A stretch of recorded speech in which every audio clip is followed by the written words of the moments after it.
All right, our last unit of discussion for this course is going to really change from what we've been studying up to this point. So far, we've been talking about a concept called derivatives. And we've spent 3/4 of the course just going through all the different things that can be done if we know the original function and we want to determine the rate of change. We want to look at the slope or the derivative. Okay?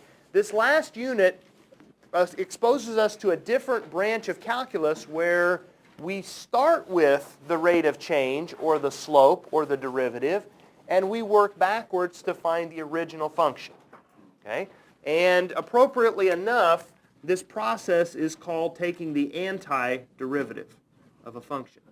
Okay?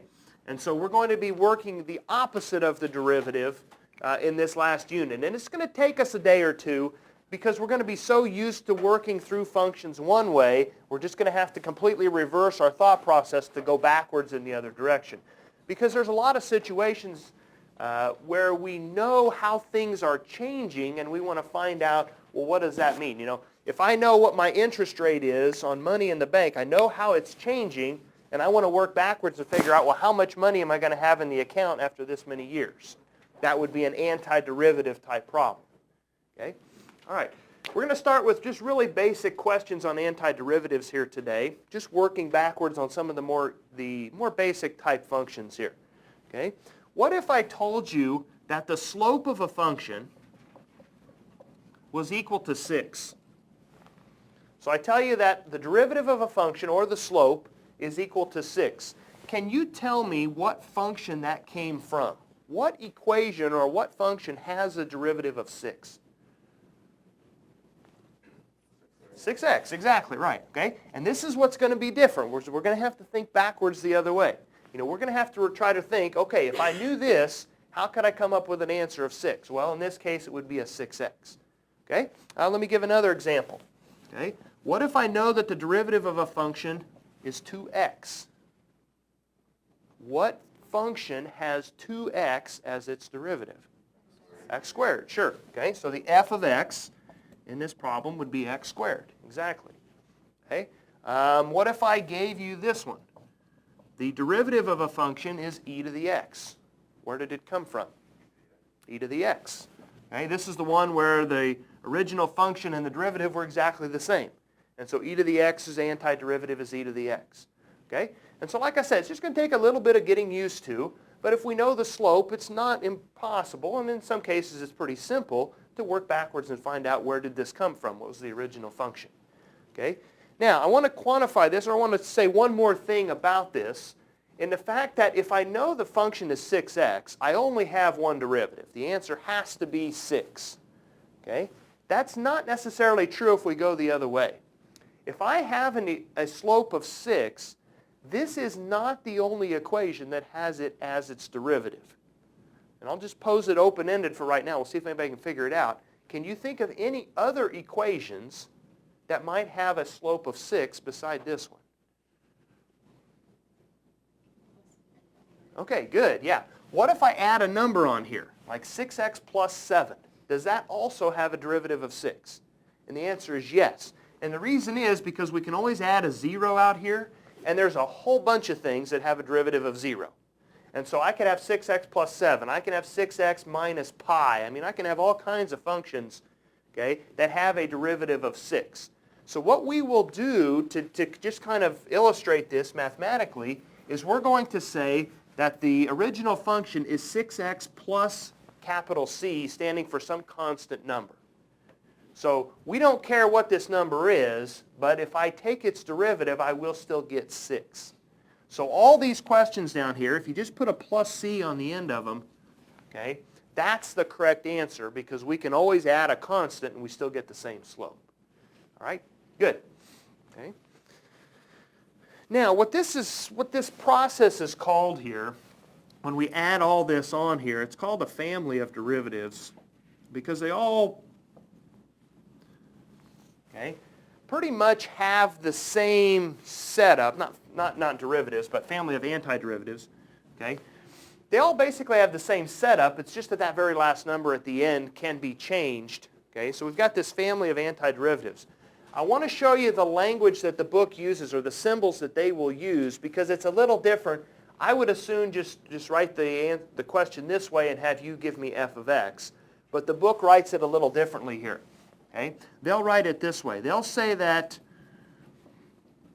the antiderivative, and this little s symbol down here, it's just an elongated s here, that stands for antiderivative. Okay? They say that the antiderivative of some little f of x function is equal to some capital F of x plus c. Okay? That's how they write it. Now, I'm just showing you that so that you see what they're doing. I would prefer to write it this way. I would say that the antiderivative of f prime of x, so the antiderivative of the derivative, is just the original function plus some number. This is the method that I would prefer. The thing that is really confusing is that they have an f of x here as an antiderivative, and I would prefer to have the f of x as the actual function. So that's a little bit confusing. But if you ever see the book with notation like this, if you ever see some capital F's, that's standing for the original function. And that's just what I want to point out. That's how they write it. Okay? All right. Now, what if we've got an equation like this? What if we want to take the antiderivative of x squared? Okay? Now, for right now, just ignore this dx. That will make more sense here in a couple of sections down the road. But for right now, we'll just kind of leave it there. Okay? It's just kind of showing that this is the derivative, this x squared. Okay? What would be the antiderivative of x squared? What if we were trying to work backwards? Well, let's look at it in a general sense here. What if I have the function x to the 10th, and I'm trying to take its derivative? So this is the original, f of x. What if I'm taking its derivative? What are the two steps that I do to take the derivative? First thing I do is what? 10 comes down front, and then x becomes what? To the 9th. So the two steps that I have, and maybe let me add one more thing in here. Okay? What if there's a 2 in front of this x to the 10th? Okay? I take 10 times 2. So I multiply first, and then I decrease the power by 1. So step 1 is to multiply. And step 2 is decrease the power by 1. All right, if we're wanting to go the other direction, if we want to do an antiderivative, we just need to do the exact opposite steps. So what will be the first step that we want to do if we're taking an antiderivative? We're going to increase the power by 1. So if I come over here to this example, this will be what equation? It'll be some type of an x to the 3rd equation, exactly. Okay, now, the second thing that I have to do, instead of multiplying, I will need to divide by that power. Okay? So what I will need to do here is once I have this power, I need to divide by that number. And then I add on a plus constant at the end. This is the antiderivative of x squared. Now, just to convince you that this is really correct, okay, I could really put a 1 out here, and this is the same thing as 1/3 x cubed. Okay? If I was to take the derivative of 1/3 x cubed, the 3 comes out front. 3 times 1/3 is just 1, and then the power would decrease to x squared. Okay? And so this is the correct answer. 1/3 x cubed is the antiderivative of x squared. Okay? Let's look at another example here. What if I've got 2x to the 7th, and I want you to take the antiderivative of 2x to the 7th? Okay, well, what's the first thing we're supposed to do? If we're going in the opposite order, we want to increase the power by 1. So it becomes x to the what? X to the 8th. Okay? Second thing I want to do is I want to divide by the new power. So I divide by what? X to the 8th divided by 8. And then what do you think happens with constant multiples out here? Well, in derivatives, constant multiples just kind of stayed there, right? And the same thing happens in antiderivatives. If I have a 2 out here, then that 2 just kind of stays there. Okay? Because it's multiplied, it just stays in the problem. And so if the book was giving this answer, they would probably say that this is 1/4 x to the 8th plus some constant number. Okay? So this is how we can use, this is kind of the inverse of the power rule. The power rule said we bring the number down and then we decrease the power by 1. Well, we're just going the opposite order here. Okay? All right, let's look at a few more examples of antiderivatives. Let's see. What if we've got the antiderivative of x to the negative fifth?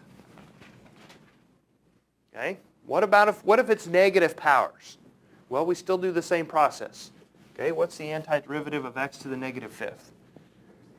X to the negative fourth, I add 1 to the power, and then I divide by what? Negative 4.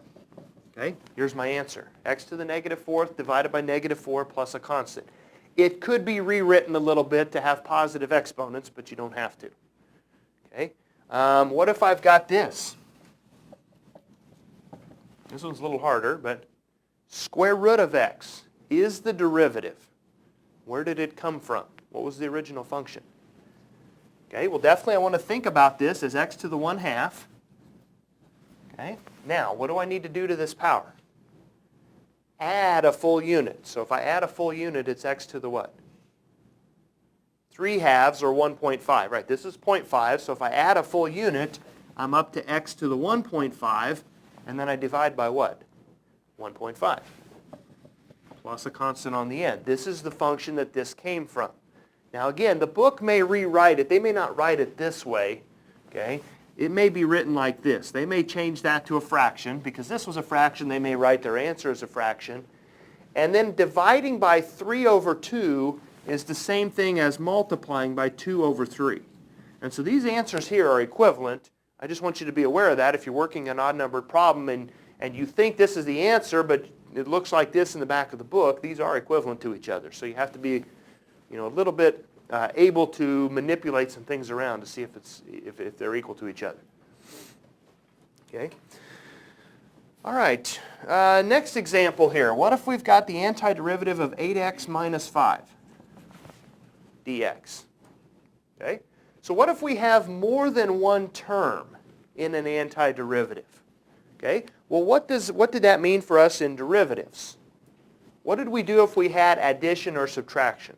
Well, we just took the derivative of the first and then the derivative of the second, and we just left the sign the same. So we can do them one at a time. Well, same thing in antiderivatives. We can do these one at a time. Okay? So what's the antiderivative of 8x? Okay, well the 8 just stays there, and then what's the antiderivative of x to the first? X to the second divided by 2. Okay. What's the antiderivative of 5? 5x, sure. And then I just tack on a plus constant at the end, and this is my answer. Now, some of you will, I'm going to start it this way in terms of teaching it. I'm going to just put all constants out here and just have you take the derivative, like in this case of x, is x squared over 2. Okay? Some of you are going to get pretty good at these real quickly, and you're just going to see right away, well, that's just a 4x squared. Okay? You're going to be able to do that division in your head and calculate it real quickly. Okay? And my guess is the back of the book would probably write it as 4x squared. They won't write it as 8 over 2. Okay? So you can write it either way for right now, and you'll get the hang of these pretty quickly, and then you might be able to just see that this is a 4 right off the bat. Okay? All right, next example here. We'll do another polynomial. 12y cubed, 6y squared, minus 8y plus 5 dy. All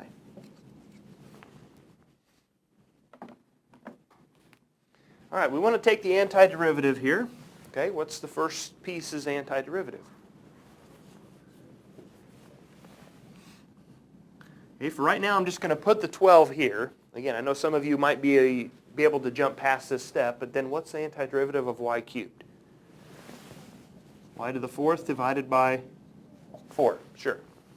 Okay, what about the second piece? Well, again, let's just leave the 6.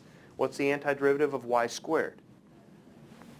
Y cubed divided by 3. Okay, the antiderivative of 8y, 8 y squared over 2, and the antiderivative of 5 is 5y, plus some constant at the end. And then at this point, you can always go through and do all your divisions and clean this up and give a nicer answer. Okay?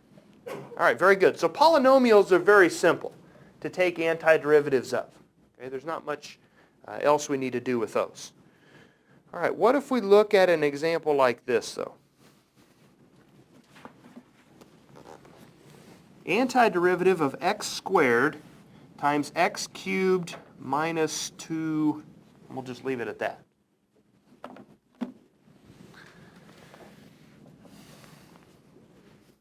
All right. In this example, we have to be a little more careful. Up here, notice we had a whole bunch of addition and subtraction. We can just do each one of those one at a time here. Okay? What operation do we have down here, though? Multiplication. All right? And the question then comes up is, can we just do multiplication? You know, can we just take the antiderivative of this times the antiderivative of this? Okay? And I'm going to pose this to you a different way, and I'll see if you can answer the question for me here. Okay? When we did derivatives with multiplication, okay, if I had an equation in multiplication, you know, if I had e to the x times ln of x, and I told you take the derivative, was the derivative just this derivative times this derivative? No. What did we have to use to take the derivative here? We had to use a product rule. Okay, so there was more to it than just the derivative times the derivative. So do you think over here we'll be able to just take antiderivative times antiderivative? And the answer is no. It's a lot more complicated process because we kind of have to undo the product rule. Okay, and that's not very easy to do. So what we want to do in certain situations, if we see multiplication here, we want to do a little bit of algebra first to try to eliminate the multiplication. And what type of algebra do you think we want to do here?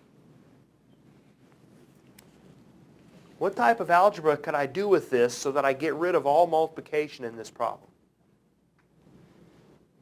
Yeah, multiply it through. Go ahead and do the distributive property, and let's multiply this through and rewrite it. Okay? So if I do that, this becomes x to the what? This is x to the fifth minus 2x squared. Now I've eliminated all the multiplication, well, except for constant multiples, but we've already talked about those. Okay? I've eliminated all the multiplication of variables, and so now I can take the antiderivative. What's the antiderivative of x to the fifth? To the sixth divided by 6. And what's the antiderivative of 2x squared?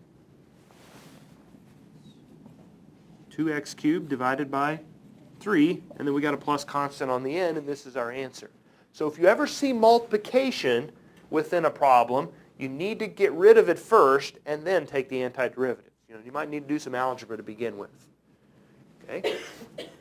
All right, some other examples of where we might need to do algebra first before we take the antiderivative. What if we're taking the antiderivative of x plus 2 quantity squared? Okay?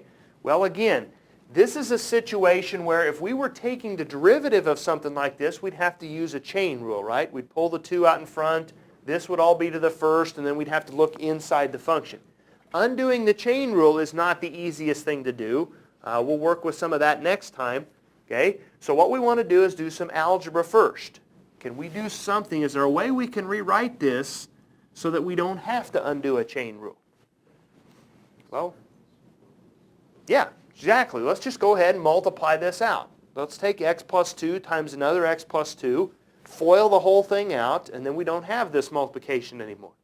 Okay? And if I square this out, I get x squared plus 4x plus 4. If you were to actually multiply it out and simplify it, this is what you'd get. And now, can I take the antiderivative of this pretty easily? And the answer is yes. Okay? So that's another situation. I won't finish this off. I think we've done enough examples like this that you could finish it from here. But just recognizing that if there's a situation like squaring or multiplying, and I'm going to do a division here next, that we want to do all the algebra, clean stuff up first, and then take the antiderivative. Okay? All right, let's look at what the division would look like. What if I've got 4x squared minus 2x divided by the square root of x? And I want to take the antiderivative of this thing. What kind of algebra can I use to clean this up so that I can take the antiderivative? Well, this is a common denominator already. So I can let this, I can rewrite this equation, I can rewrite it like this. Okay, this is the common denominator, so I can split it apart and let it be part of both fractions. Okay, and now I still have division though, but I can rewrite this. I can clean this up. Okay, because square root of x is just x to the 1/2. And I can join these two terms together. And now that'll be my question for you. What will that look like if I join those together? X to the what? 1/2. Good. Yes. Okay. Over here on this example, when we multiply functions together, we add the exponents. 2 plus 3 is 5. Okay. Back over here, when we divide exponents, or when we divide powers, we have to subtract the exponents. So 2 minus 1/2 is 1.5. Okay? So what if I clean this one up here? What is this? This is x to the first. This is x to the 1/2. So this is what? To the 1/2. Exactly. Okay? And now, if I get you to this point, my guess is that we could go ahead and finish this problem off, because now we've eliminated all the bad powers and the multiplication, division, all those extra things. Okay? And so we could finish the problem off from here. All right? So you might have to do some algebra to kind of clean some things up before you're ready to go ahead and do your solving. Okay. Let's look at this next example.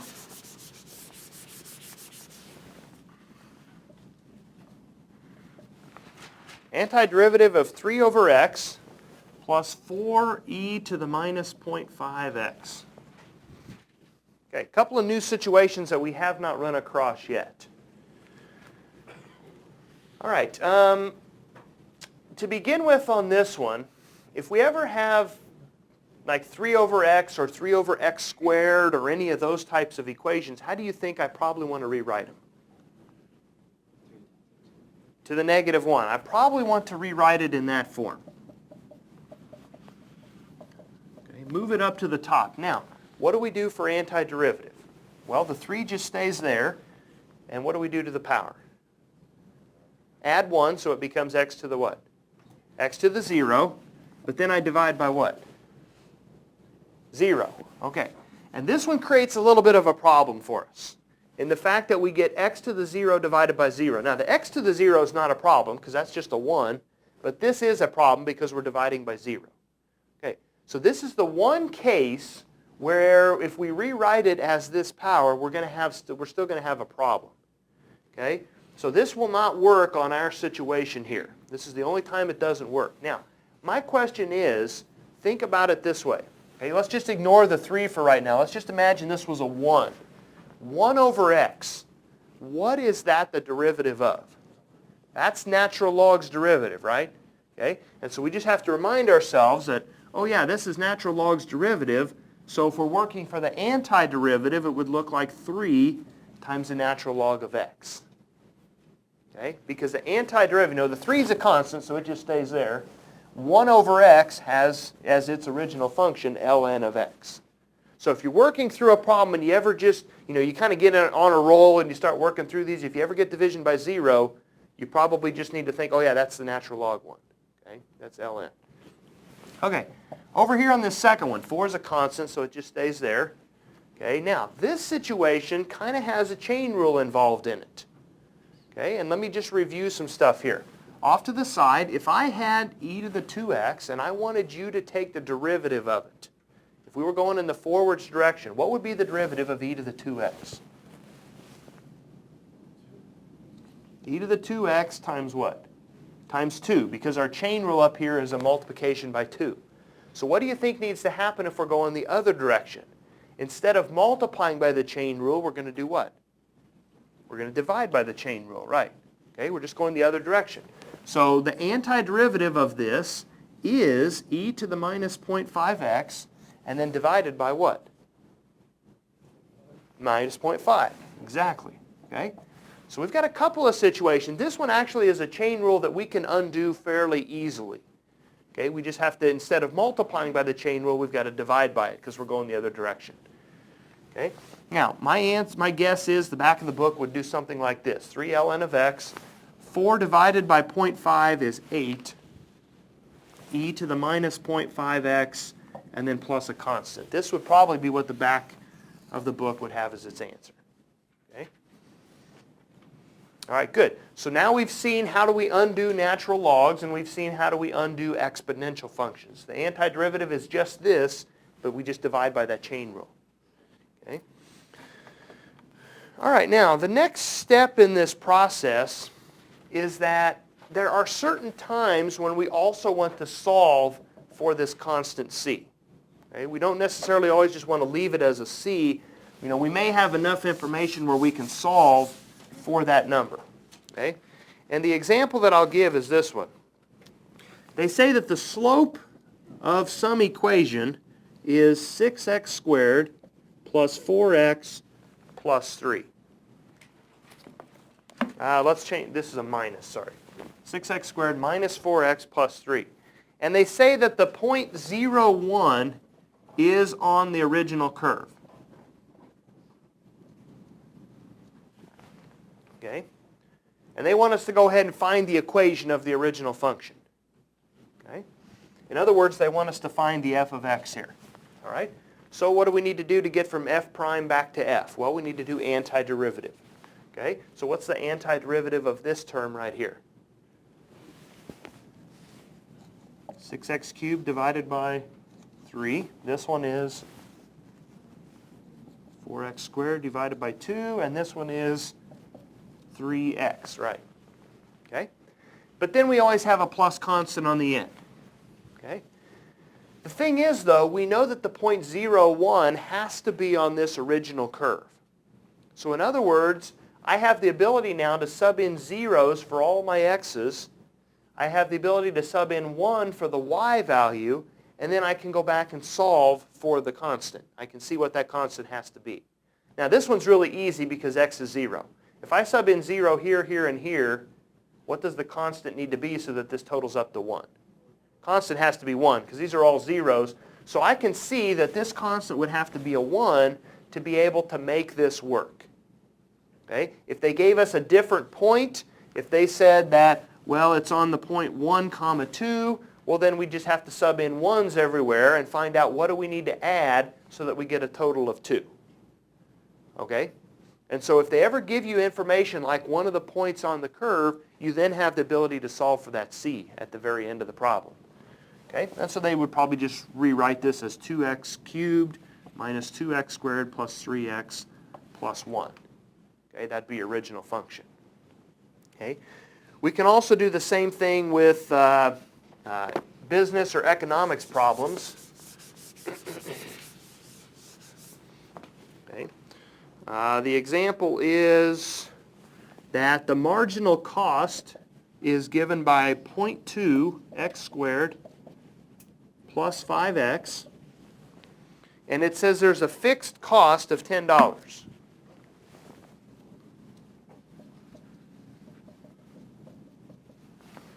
Okay? And we want to figure out, well, what's the original cost function?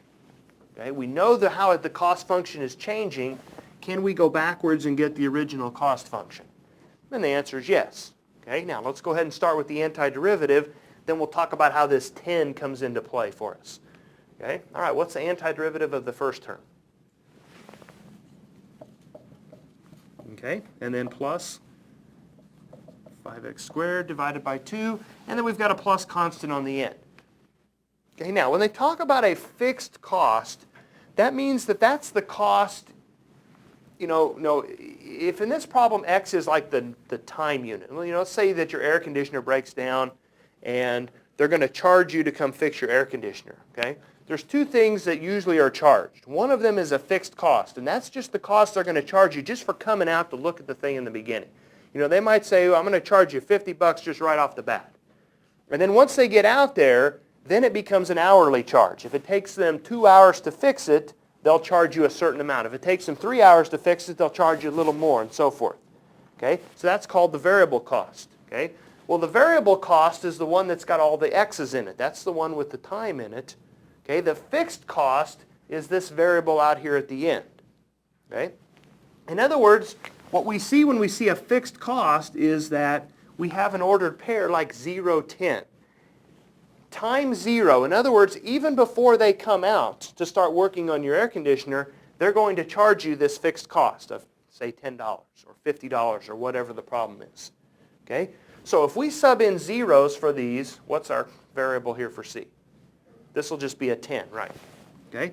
So in this problem, this would be our cost equation. Okay? All right.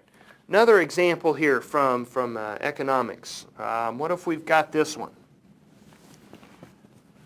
The rate of change for revenue is 600 minus 5e to the point 0002x. And the other part of this information says find the original function, find the revenue function, okay?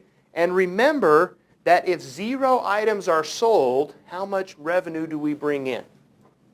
You bring in 0, right? If I sell 0 t-shirts, I'm going to bring in $0. So even though they don't specifically say it, we have the ordered pair 0, 0 here. The original function, if we sell 0, we're going to bring in 0. Okay? All right, well, what's R of x here? Okay, what's the antiderivative of 600? 600x. What's the antiderivative of this thing? Well, the 5 stays here. What's the antiderivative of e to some number? Well, it's e to that number, and then I do what? Divide by the chain rule, right. Okay, we're going the opposite direction, so I divide by 0.0002. Okay, and then I got a plus constant on the end. Okay, now, we've got to be a little bit more careful with this one, though, okay? Because we know whenever we've subbed in zeros before, that just meant our constant was the second number. Okay, but we've got to be a little more careful on this one. Okay, if I sub in 0, this term definitely goes to 0. But if I sub in 0 right here, what's e to the 0? That's a 1. Okay, so I've got 0 minus, well, whatever this number is. Okay, it's a pretty big number. Okay, times 1 plus the constant. So what will the constant be in this problem? Well, the constant, if this is a negative number, won't the constant just be the opposite of this number? Right? So won't the constant in this problem be 5 divided by whatever 002 is? Okay? Because we need this and this to come out to be 0. We need the y-coordinate to turn into 0. Okay? So my constant value on this would be just the opposite of that number. So be a little bit careful. Just because we have 0, 0, that doesn't necessarily mean that this will be a 0 when we're doing our problem. Okay? All right. That'll be enough here for today. We'll continue a little bit more next time with a few more applications of where this is used.